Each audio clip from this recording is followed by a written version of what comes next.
What's going on, Graveyard Shift family? It is your fearless shift leader, Dalen Spratt, clocked in for another amazing true crime story. Look, y'all, you can't be finding roommates off Craigslist and online no more. It ain't like the old days. I think back to when I was living in California. I literally looked for a place to stay, a shared living on Craigslist. Do y'all know who could have got me?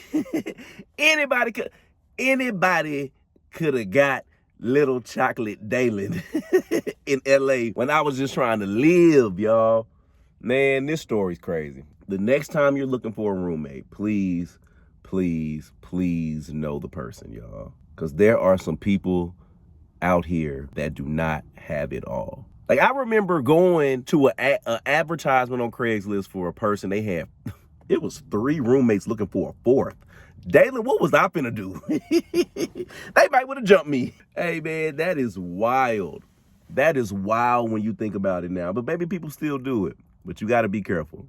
You got to be careful. And this story is a reason why you have to be careful. In early July 1990, 34-year-old bank teller Beverly McGowan began advertising for a roommate to live with her in her condo in Pompano Beach, Florida. So she didn't think nothing was wrong with it, y'all. She just looking for a roommate, help split the bills, you know what I'm saying? Make life a little bit more financially easy for her, more financially stable. I get it. But where did you advertise is what I'm wondering. You see, Beverly soon found a potential candidate, y'all. A British woman by the name of Alice responded to her ad. You see, Alice drove a nice car and she appeared to be a successful career woman. So Beverly was like, cool, man, listen, man, I done put the ad out. I have a wonderful person that's trying to be my roommate. She got a little money about herself. She seemed to be well put together and she's British. Oh, cheerio, chip, cheerio. Maybe that's not how British people sound. Hey, Alice was British and had her stuff together and Beverly was with it. So, boom. Once they met, Beverly realized that her and Alice shared an interest in the New Age movement, particularly numerology. So Beverly like, girl, you like numbers? Alice was like, do I like numbers? Yes, I do. And so Alice agreed to do a chart reading for Beverly using numbers from her personal life. Now listen to me. One thing a hustler gonna always do is hustle. And to be sure you're not the one getting hustled, you gotta understand the hustles, y'all. So Alice agreed to do this chart for Beverly, right? So she tells Beverly, look, Beverly, I need certain numbers from your life so I can just make sure I give you a accurate reading. Do you know that Alice asked Beverly for her passport number and her birth certificate information? It was like, why you need that? No. These are numbers that help me read your future. I need your social security number. I need to know the name of your first pet. And if you really want me to get close to you, tell me the name of the first street you lived on. Y'all, Beverly was like, okay. Y'all, Beverly gave this woman all the information that she was looking for. Now, after the chart was completed, Alice told Beverly that she would find true romance and she would accumulate great wealth. So Alice just sold Beverly a dream. Like, girl, you gonna have a knight in shining armor.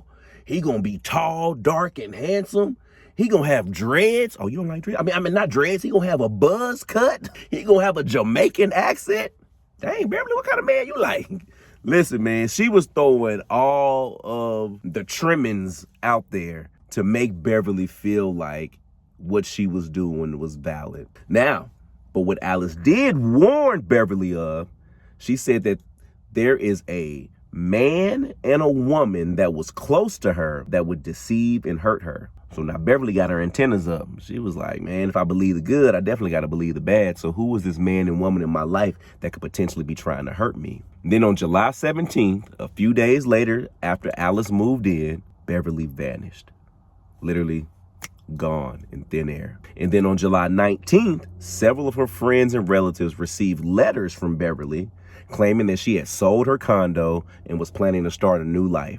Now, all of Beverly's loved ones became very, very suspicious. You see, her siblings, Steve and Jane, went to her condo to investigate. They was like, this is not like our sister just to get up and leave up out of here and then send us a letter. Like, why couldn't we get a call? We couldn't get a visit. You just gonna send us a letter and just vanish. So siblings doing what siblings do, they went to check on their sister. They said her car was gone, her phone was disconnected, and she had not been seen at work for 2 days. Now, when they got there, they found her nightgown was on her bed and her bed was not made up. Like, it was almost as if like she had left with the intentions of coming back. Now, other than her car, the only things missing were her 2 cats and an address book, her birth certificate, and her passport.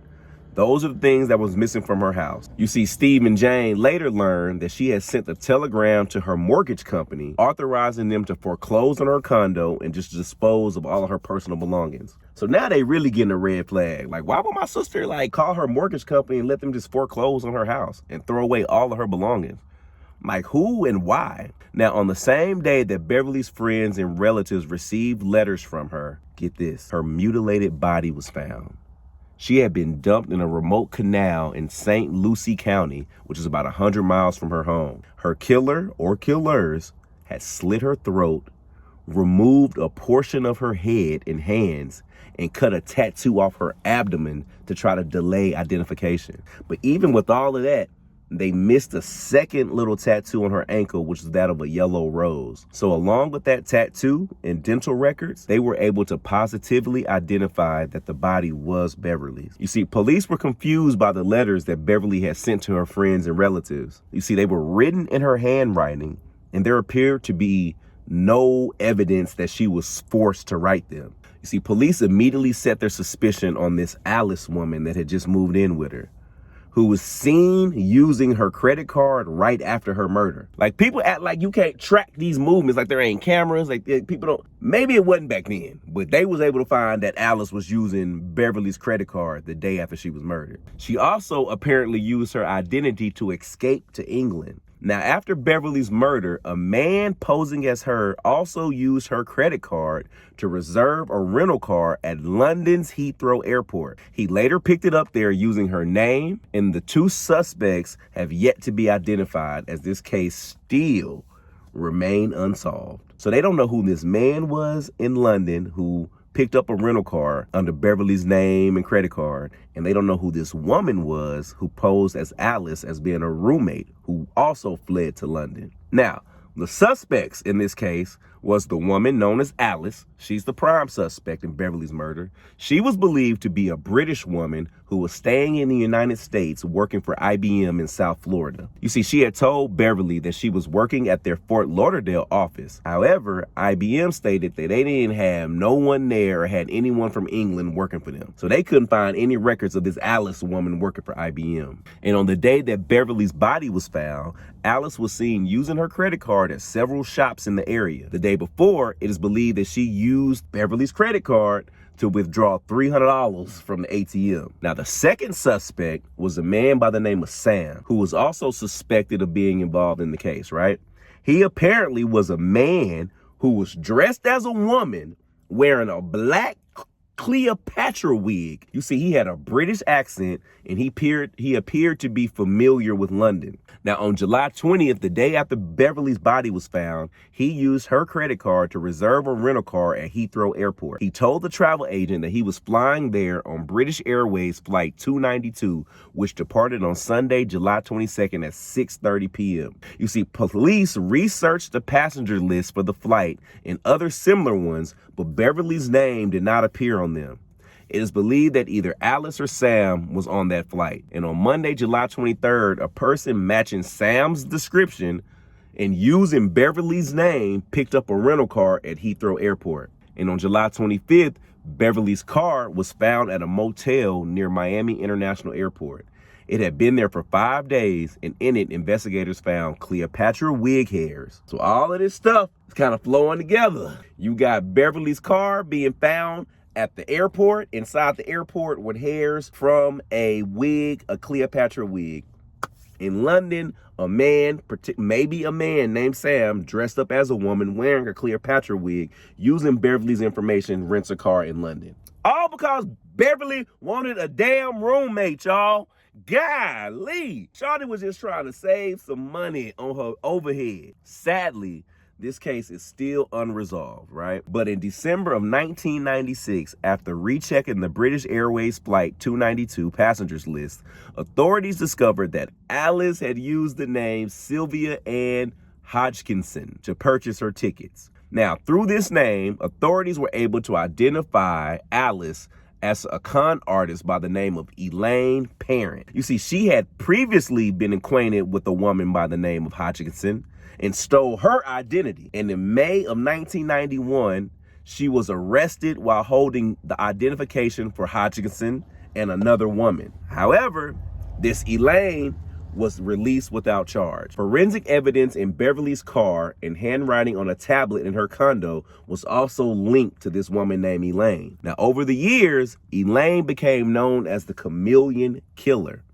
as she had stolen more than 20 identities.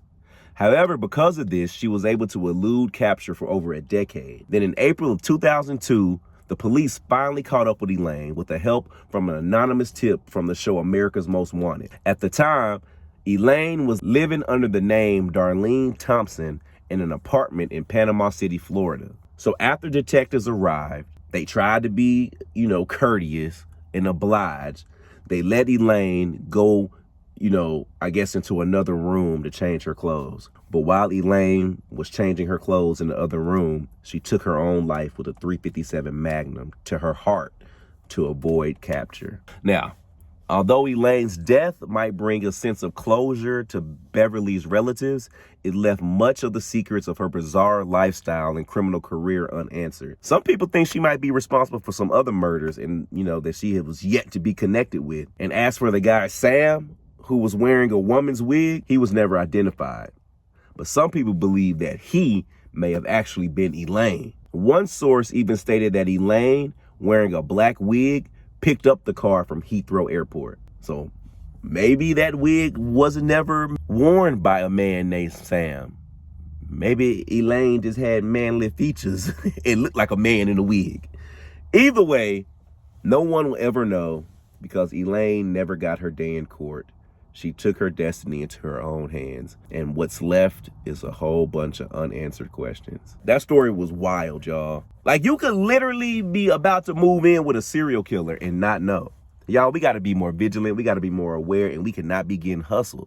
Nobody needs to know your personal information if they trying to read you. If they can't do it from the lines in your hand or the lies in your eyes, you do not need to be fooling with them, man. Please, y'all, let's be smart.